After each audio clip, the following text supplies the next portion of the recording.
नमस्कार दोस्तों, मैं रोहित सर आज आप लोग के सामने लेके आए हैं एनसीईआरटी का डिटर्मिनेंट का क्वेश्चन। ये जो चैप्टर है बहुत सारे स्टूडेंट को काफ़ी प्रॉब्लम्स होती है और उन्हीं के लिए वीडियो बनाया जा रहा है। ये वीडियो को लास्ट तक देखें और अच्छा लगे तो सब्सक्राइब और लाइक्स ज़रूर कर दें। आइए अब हम लोग स्टार्ट करते हैं।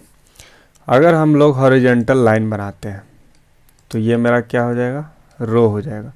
अगर हम लोग वर्टिकल लाइन बनाते हैं तो ये मेरा क्या हो जाएगा, कॉलम हो जाएगा।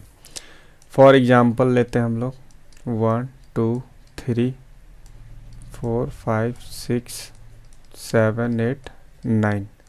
अब देखिए बात करते हैं वर्टिकल लाइन बनाने का मतलब यहाँ से यहाँ तक, ठीक है। ये मेरा क्या हो जाएगा, पहला कॉलम होगा। ये मेरा क्या होगा, दूसरा कॉलम हो जाएगा। ये मेरा क्या हो जाएगा, तीसरा कॉलम हो गया, ठीक है। इसी तरह से हम लोग हॉरिजॉन्टल लाइन बनाते हैं तो ये मेरा क्या हो जाएगा, R1। R1 में कौन कौन अवयव है, 1 4 7। R2 में 2 5 8। R3 में 3 6 9। देख रहे हैं आप लोग। अगर हम लोग लाइन इस तरह से बनाएंगे हॉरिजॉन्टल, मेरा R1, ये मेरा हो गया R2, ये मेरा हो गया R3। तो आप लोग को रो और कॉलम का जो कन्फ्यूजन है ये ख़त्म होना चाहिए, तभी हम डिटर्मिनेंट का अच्छा से हम लोग क्वेश्चन बना सकते हैं। तो बात करते हैं हम लोग क्वेश्चन नंबर 1 का। ये क्या है हम लोग का, C3 है। ये क्या है तो C1 है। ये क्या है हम लोग का, C2 है।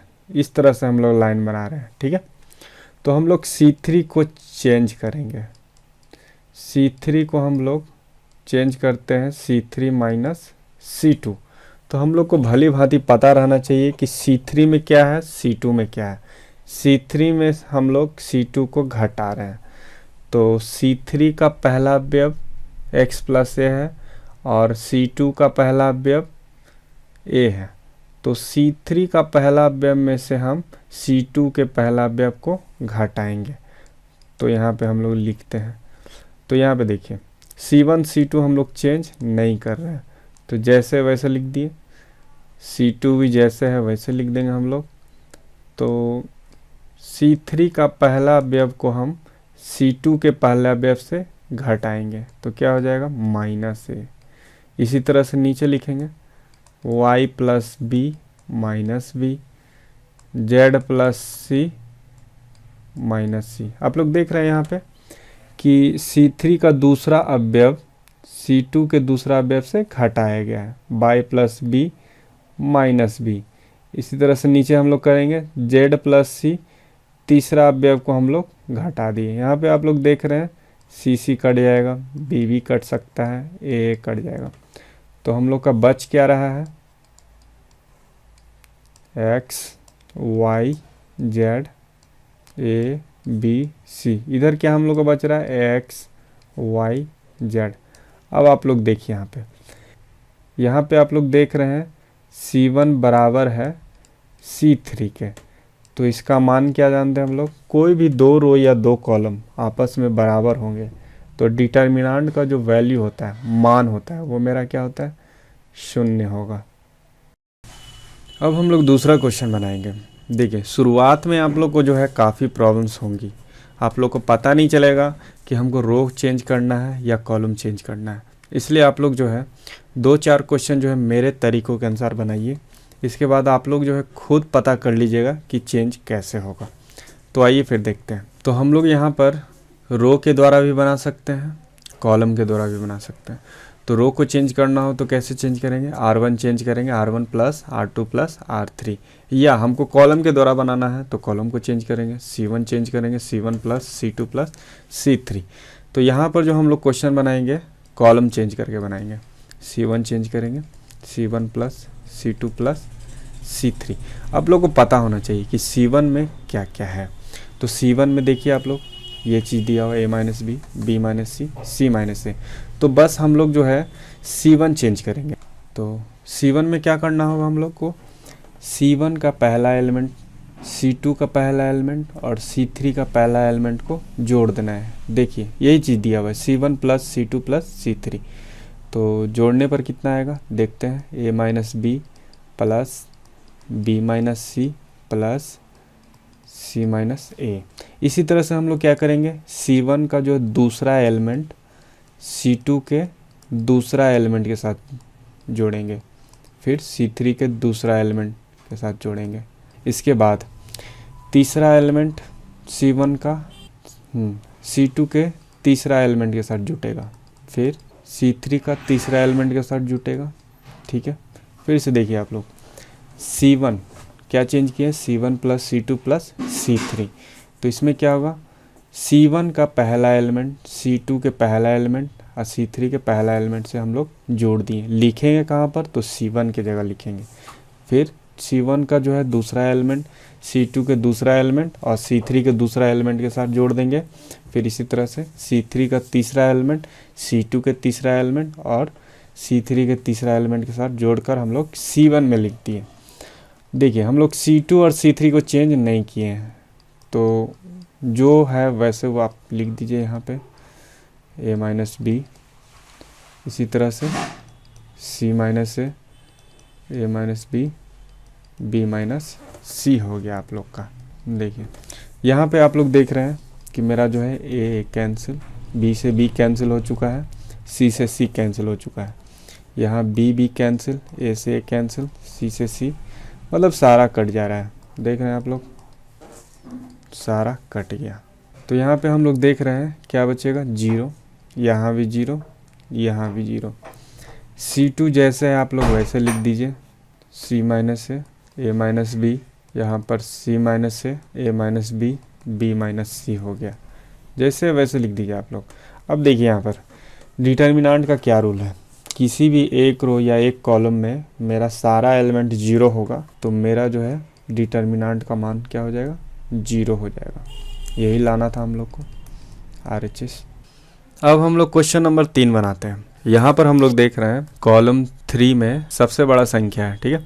तो कॉलम 3 को हम लोग चेंज करेंगे। तो कॉलम 3 को हम लोग कैसे चेंज करेंगे, C3 माइनस, कोई ऐसा संख्या ढूंढेंगे जो हम लोग C2 में गुना करने के बाद इसके नज़दीक पहुँच जाएंगे। तो वह संख्या 9 है, तो 9 से हम लोग इसमें गुना करते हैं, तो 9 इंटू कितना हो जाएगा, C2। आइए अब देखते हैं।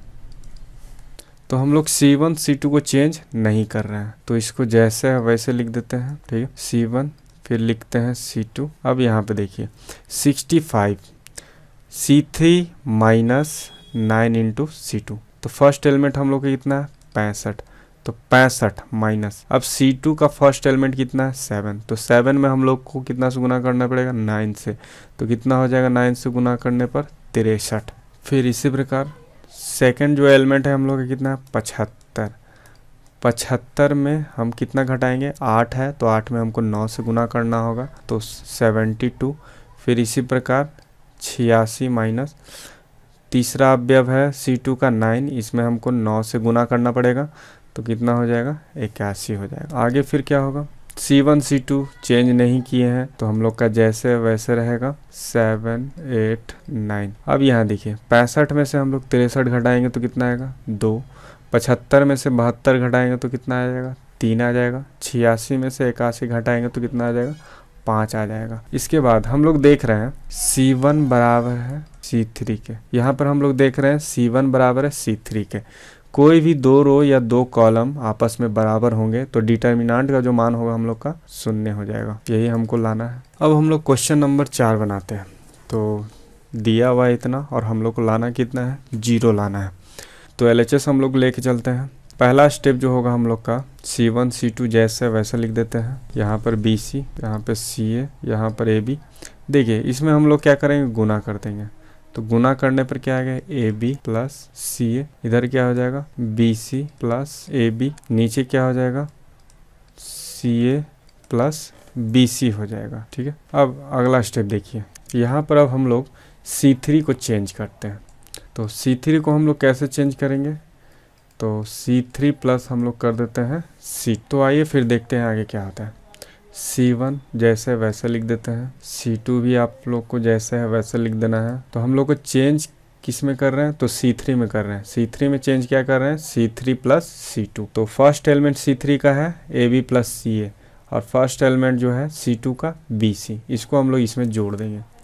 ठीक है, तो हो जाएगा AB प्लस CA और प्लस BC हो जाएगा। इसके बाद दूसरा एलिमेंट जो है हम लोग C2 के दूसरे एलिमेंट से हम लोग जोड़ेंगे, तो कितना हो जाएगा BC प्लस AB और प्लस CA। ठीक है, अब तीसरा एलिमेंट हम लोग C2 के तीसरे एलिमेंट के साथ जोड़ेंगे, तो कितना हो जाएगा CA plus BC plus AB।